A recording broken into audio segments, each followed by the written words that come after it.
Hey, everybody. Travis Justice just wrapping up the Nebraska game as the Huskers lose to Northwestern by a score of 31-28. And we're going to have live reaction from Dr. Rob Zadiska, who now joins us as he's in Sioux Falls, South Dakota. You watched the game in Sioux Falls, Rob, and I go back to what we said on Wednesday night with Scott Spreitzer. And the difference maker, the intangible here, was Pat Fitzgerald. And the truth is, Pat Fitzgerald outcoached Scott Frost today. Flat out outcoached him.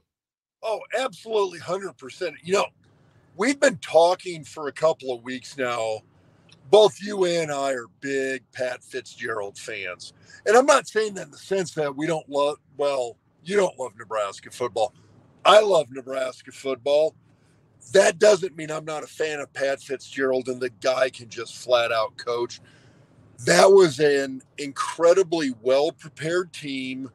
He put his guys in position to make plays and win that game. He really, really did. Now, he like went Kirk Ferentz towards the end. I mean, he got really conservative, but he more or less said, Nebraska, here's the football. If you're going to beat us, you got to drive down the field and do it. Yeah, now you can make the point that he got really conservative, but the fact of the matter is they ran the ball reasonably well most of the game. And when they passed, it was fairly conservative in the sense that it was high percentage passes. It's not like he was going long ball on us with a really vertical passing game, but it was a very effective short to mid-range passing game that worked really well. And, I mean, that's really all you needed. I mean, if you've got Nebraska's defense, the one thing I'm a little disappointed about on the defensive side of the ball for Nebraska, and I say that in the sense that I think Nebraska's offense and special teams set them up for failure. The one thing I'm a little disappointed about on the defense is the fact that you did not see much in the sense of a blitz package. Now, I understand you maybe want to hold some things back. You don't want to show too much early in the season. This, in my opinion, was a must-win game for Scott Frost, and these guys needed to go. They needed to pull out all the stops. We really did not see much in the sense of a blitz package. They brought 3-4 guys most plays. That was it. I would have liked to have seen way more blitzing. Rob, let's take a look at the statistics. Northwestern with 25 first downs. But really, let's go to the rushing attempts. 47 rushing attempts to just 31 for Nebraska. You had and look at those offensive numbers. 543 yards of total offense from Northwestern, 479 from Nebraska. And I put this on Twitter, and I was texting you. The ability to establish the run, stick to the run, and want to go to the run was the difference here. Northwestern wanted to run the football and at least establish a run. Nebraska wanted the pass to set up its run game, and it never happened. The biggest thing that I was worried about going into this game would be Nebraska's offensive line. We've been talking about this for weeks. This is nothing new. We've talked about the fact that we're worried about the fact that their best offensive lineman plays for the Eagles.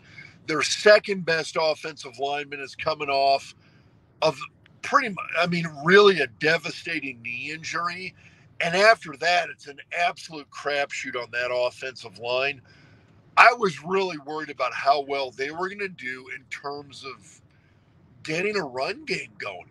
Now, I'm not putting this on Donnie Raiola. This is not a coaching thing. They don't have the horses up front, and they don't have the guys in the backfield to really establish a really good run game. And this is something that we've known, well, for the past 2 years. This is not new information. I worried about us being able to establish the run game, and we were not able to do it. You know, you can have the greatest passing offense in the country. If you can't run at least a little bit, you're going to lose a lot of football games. You can say what you want about Mark Whipple, his passing offense, who he had at quarterback and wide receiver last year at Pitt. At the end of the day, you go back and statistically look at what he did at Pitt last year. He ran the ball almost 45. I mean, that's basically, he almost ran it almost 50% of the time. The guy ran it, and he ran it effectively, and Nebraska was not able to do that today. At no point in this game, I get it, they had one big touchdown run there on the run game. Yep. But outside of that, Nebraska was not able to establish a run game. They were not remotely able to establish control of the clock, and that absolutely doomed them. That lived on the field. And here's the other thing. I like what they did defensively for the most part, minus the blitz package. I said that earlier. I would have liked to have seen them bring 5 or 6 guys on occasion. They didn't do that, and I think that hurt them. But that defense absolutely lived on the field the whole game. I haven't seen the time of possession stats yet. I'll give that to you right now. I will give it to you right now. Northwestern, 34-12, Nebraska 25-48. That's brutal numbers. You can talk about, okay, well, it's not this 40-20 differential. Anytime you finish higher than the opponent on the time of possession, that 34-35 minute differential that Northwestern has there, that's massive. That's opportunities that Casey Thompson does not have to make a play. And again, that's one of those stats that's just, God, it's hard to look at after a game like this. You know, the weird thing is Nebraska scores 2 quick touchdowns in the third quarter. Now, let's be honest. It needed one hell of a play from Casey Thompson on a scramble on third down to make that happen. Then it needed a turnover. And then it needed a turnover. Yeah, little bit of athleticism by Casey Thompson, a little bit of dumb luck on the same play. I agree, but what I'm getting at is Nebraska's offense maybe not as good as we think. And also, it took 2 kind of fluke plays to get Nebraska ahead. But then when it builds that lead, it's up 28-17, and they go with a stupid onside kick. Now, if it works, it's genius. If it fails, it's a disaster. But that's one of those things. I mean, if you're just playing odds right there, I mean, let's say you're a 6th grade youth football coach. In that situation, are you going to come out with an onside kick? No. Why? Because you had the lead, you have momentum, and then you let your defense go stuff somebody. Because it's fucking stupid. That's why. Okay. Yes, you were more diplomatic than I was. Sorry about my son who does not play football for Nebraska. He's sitting here next to me laughing ass off. But that was a stupid call. You can't tell me there was any intelligence behind that. Again, I get it. If it works, we're sitting here going, oh my God, that was genius. But guess what? Most of the time that bullshit doesn't work. Don't call dumb plays when you're not a very good football team. When you're a pretty good but not great defense, and you're a pretty mediocre and definitely not great offense, don't call high-risk plays on special teams and put your own team behind the 8 ball. That was stupid. That the total momentum shifted out there. It's interesting. The last 2 games that Nebraska has played have they had the lead, and a special teams play has altered the momentum of the game. Go back to the Iowa game on the block punt and an onside kick here. Okay, so I'm up in Sioux Falls, South Dakota. I'm at a Husker bar. Place is packed. After that onside kick failure, the first thing that went through my head was like, oh my God, I felt like we did right after that block punt play against Iowa last year. I was sitting in the stands with my oldest daughter. That punt got blocked. They returned it for a touchdown. Talk about letting the air out of the tires. It was the same thing today. They didn't cover that onside punt. That was brutal. I mean, that was absolutely brutal. Well, they kicked it to a running back. They kick it to a running. Know who you're kicking to. Well, and that's, I mean, And that's the thing. And I like Bill Bush.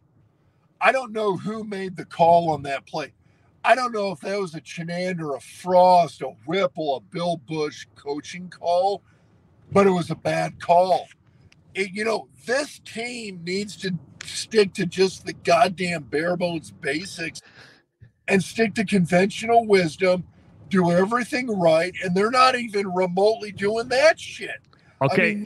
You know who made the call? Because you know who the call sticks with? It sticks with Scott Frost, plain and simple. No, and I get that, but we're at the point now where these guys are calling sandlot level plays, and even at that level, it's the wrong play. I mean, if I was coaching a bunch of sixth graders, the opposing coach would be looking at me going, "What the hell are you doing?" Yeah, I'm with you. Look at this. Nicholas Cope says, same old shit. Jason says it all falls on Frost. And Jason also says, sorry, Dave, because everybody knows what sorry Dave now means. Trust me, the sorry Dave t-shirts are coming, by the way. Dude, sorry Dave is taking on a whole new connotation. It really, really has. Rob, what impresses me is you are not in a stadium, you were at a bar, and you have no voice left, my friend.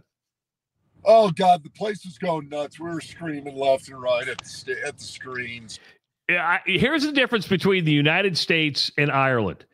If the internet shuts down and you're unable to run a cash register in an American stadium, they're shutting off concession sales. They're not feeding you. They're not letting you drink.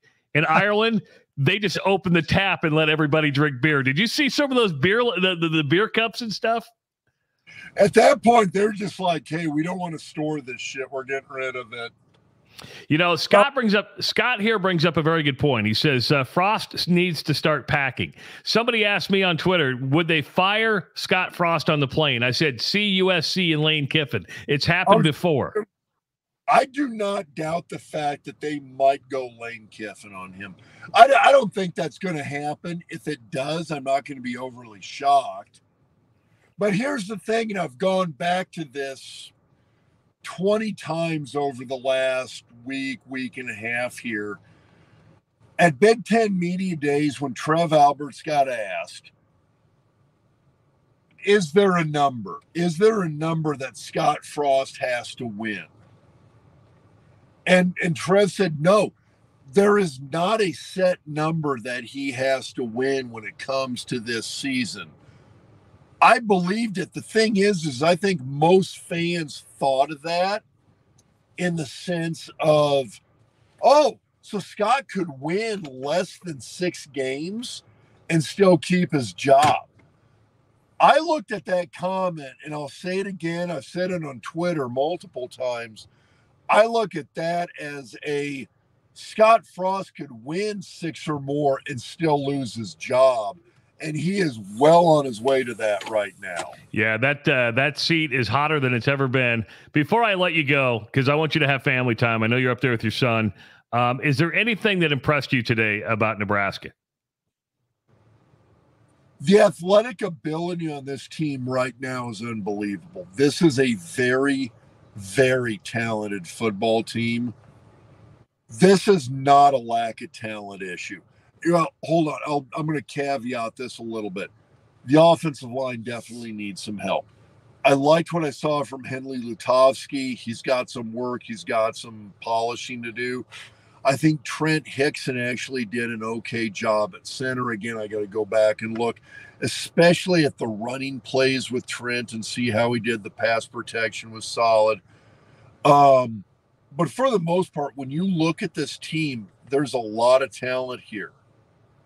This was not a loss because we didn't have the horses. This was a coaching decision loss. Chris says, Huskers, gonna Huskers, wash, rinse, and repeat. And that's what it's starting to feel like. Dude, my guy Vincentini nailed it right there. It really did. So here's going to be the agenda with Doc Talk Sports presented by Betfred's Sportsbook. Dr. Rob's going to... There's going to be a lot of beer tomorrow. So tomorrow night, we're going to be back in the studio where I'm at right now. Rob may be here like 5 hours because we're going to like probably do like a 2 or 3 hour podcast. We're going to be recording the doctor's diagnosis brought to you by Centris Federal Credit Union. And then we're going to sit down and record a podcast, and we'll get that out either Sunday night or Monday. And we're going to have a lot to talk about. This is just instant reaction. I'm sure a lot of you have some reaction of your own. We're going to let it soak in. And then we're going to be back and we're going to talk about it tomorrow on the podcast. So, Rob, I want you to drive carefully. Tell your family hello, and thanks for taking the 15 minutes after the show after the game to do a little live reaction. I don't know. Did you hear Ryan there? No, what'd he say? He was just like, Rob's not driving. Well, you do have a freshman in college, so you have to do a couple things, and that is you have to go to the grocery store and load up on as much grocery as possible.